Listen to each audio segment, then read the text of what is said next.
Salut à tous, c'est Vincent pour la chaîne de Presse Citron. Aujourd'hui, je vous présente enfin mon test du Samsung Galaxy S10 Plus.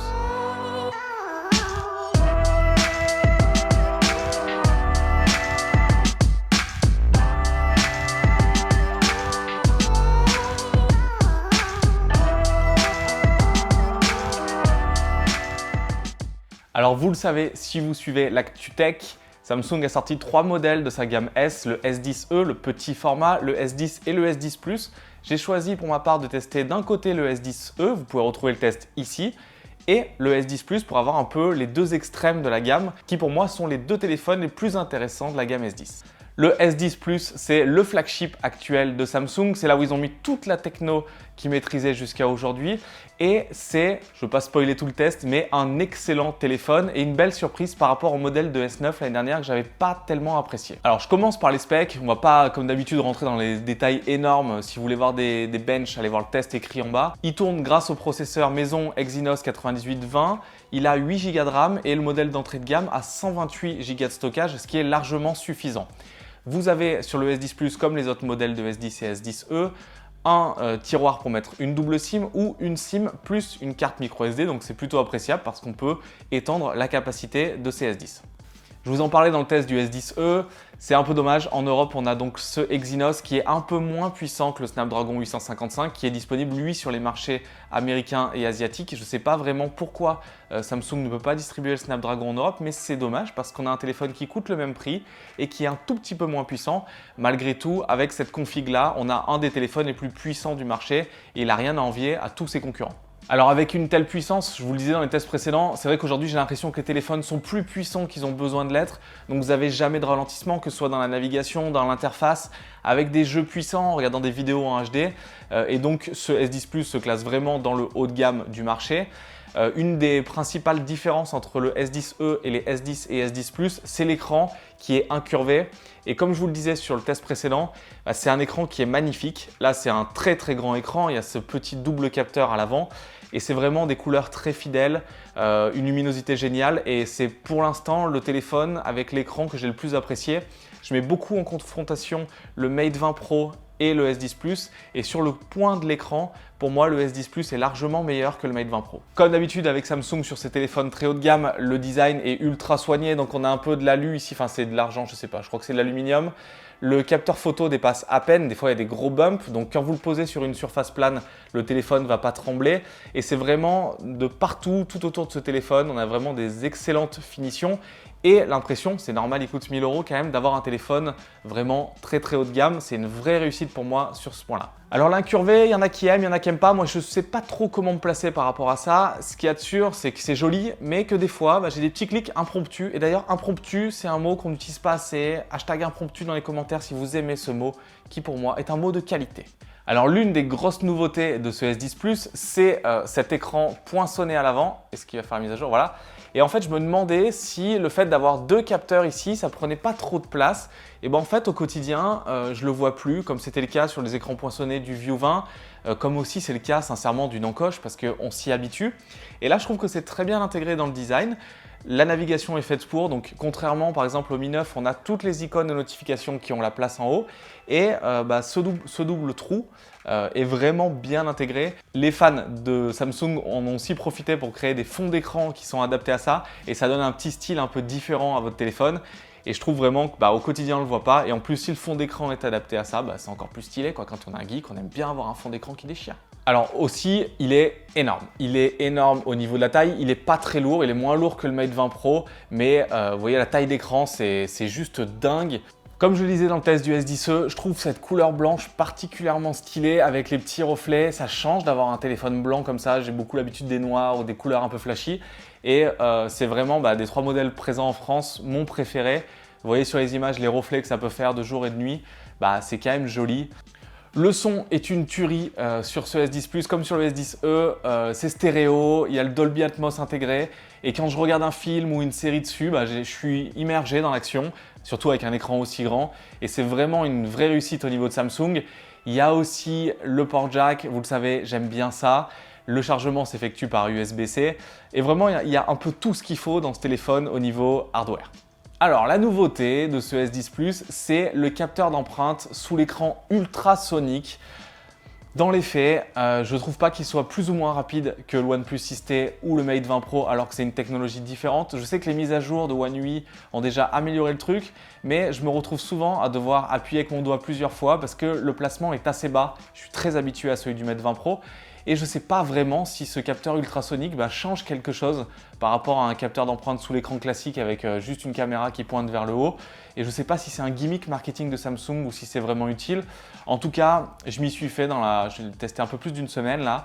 Je m'y suis fait au fur et à mesure du temps, mais quand même les misclicks sont souvent présents. Petite précision, il y a un moment du doigt gauche, j'y arrivais jamais. Si jamais c'est le cas pour vous, refaites la détection de la capture d'empreinte parce que ça a vachement amélioré les choses pour moi. J'ai juste un défaut sur le design. Bon, je ne reparle pas du bouton Bixby, ça sert à rien. Bonne journée Bixby.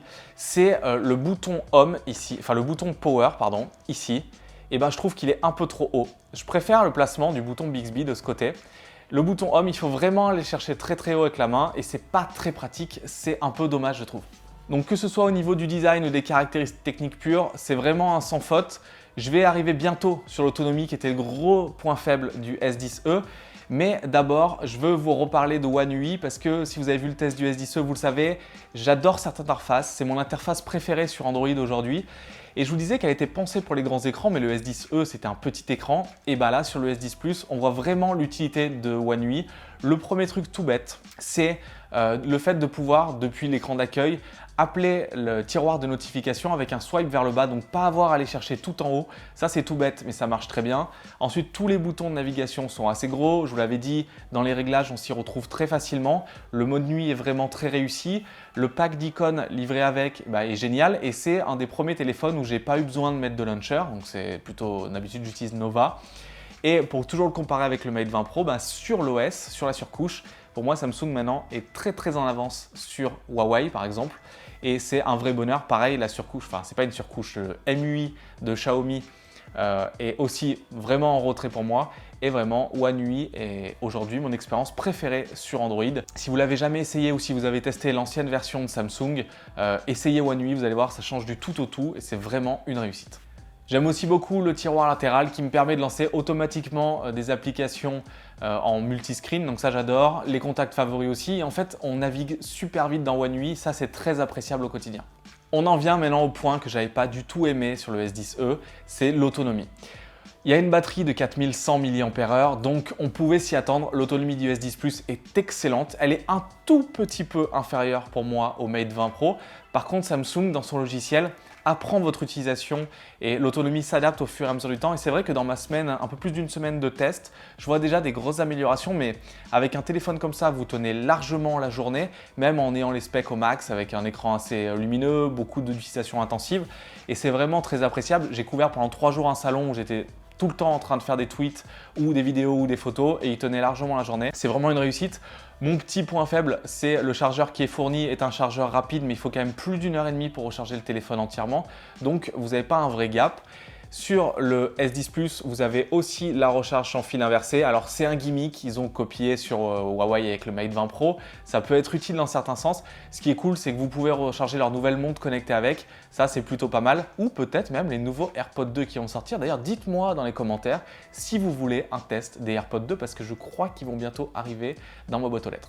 Voilà, donc ce S10 Plus, au niveau de l'autonomie qui était le seul quasiment point faible pour moi du S10e, est encore meilleur. Et le dernier point dont je vais vous parler aujourd'hui, c'est ce triple capteur photo à l'arrière. Alors, est-ce que Samsung a réussi son coup au niveau de la photo? C'est pas pour moi toujours, c'est dommage, je sais pas comment ils font. C'est toujours pas au niveau du Pixel 3, mais vous faites des excellents clichés. Ce que j'ai beaucoup aimé sur ce triple capteur, c'est en fait la palette disponible. Donc vous avez un capteur classique, un zoom et un grand angle. Et c'est un des premiers téléphones où j'ai vraiment switché de capteur en capteur pour m'adapter aux situations. J'ai encore plus apprécié le grand angle que sur le Mi 9. Les clichés en pleine journée sont excellents. Samsung a quand même toujours tendance à pousser un peu les couleurs et l'exposition, mais c'est pas grave. En basse lumière, il est toujours en retrait du Mate 20 Pro et du Pixel 3, mais c'est un des tout meilleurs capteurs du marché. On est au niveau de l'iPhone, par exemple. Pour moi, c'est vraiment la photo très subjectif. Mais voilà, ils ont réussi leur coup. Et vraiment, ce S10 Plus, même s'il a à peu près toutes les mêmes specs qu'un Mate 20 Pro, ça reste un excellent smartphone. Alors maintenant, la question, est-ce que je vous conseille ou pas d'acheter ce S10 Plus aujourd'hui? Alors, c'est compliqué, ça dépend d'où vous vous placez. Donc n'hésitez pas dans les commentaires à me poser la question, mais Mate 20 Pro versus S10 Plus, pour moi, c'est du pareil au même. Donc ça va être une question de prix. Le design du Samsung est meilleur, One UI est meilleur. Sur tout le reste, ils sont à peu près identiques. Pour moi, le Mate 20 Pro est un tout petit peu meilleur en batterie et un tout petit peu meilleur en photo basse lumière. Donc c'est vraiment un choix sur le prix. Aujourd'hui, il est commercialisé à 1009 €. Le Mate 20 Pro, on le retrouve beaucoup moins cher. Mais on sait que Samsung a tendance vite à voir baisser ses prix. Et sur des marchands alternatifs, vous pouvez déjà le trouver aux alentours de 800 €. Donc c'est un meilleur compromis. Par rapport à l'iPhone XS Max, c'est vraiment une choix d'OS. Les deux téléphones sont excellents. Et vraiment là, c'est est-ce que je veux Android ou est-ce que je veux iOS? Et Samsung se place vraiment dans cette confrontation. D'ailleurs, c'est très intéressant. Samsung sort de plus en plus de services et j'ai l'impression qu'ils veulent amener leurs utilisateurs vers les services plutôt que vers le hardware. Avec Samsung Pay par exemple, avec Dex, j'en ai pas parlé. Peut-être que je ferai une vidéo dédiée à Dex, mais c'est pas quelque chose qui est très intéressant, je trouve, mais il y a un vrai écosystème chez Samsung qui est en train de se créer et ils veulent aller en frontal avec Apple là-dessus. Voilà, mais pour conclure ce test du Samsung Galaxy S10 Plus, c'est l'un des tout meilleurs smartphones du marché. Si je dois lui trouver des petits défauts, c'est ce bouton Power qui est trop haut, c'est la recharge rapide qui n'est pas assez rapide et c'est peut-être le mode de nuit en photo qui est un petit peu en dessous de la concurrence, mais pour tout le reste, il se situe vraiment dans le haut du panier des smartphones et c'est vraiment un excellent téléphone à utiliser au quotidien. Voilà, je vous remercie d'avoir regardé ce test du Samsung S10 Plus. Comme d'habitude, si vous a plu, c'est cool, abonnez-vous, mettez un petit pouce bleu. N'hésitez vraiment pas si vous avez des questions à me les demander en commentaire.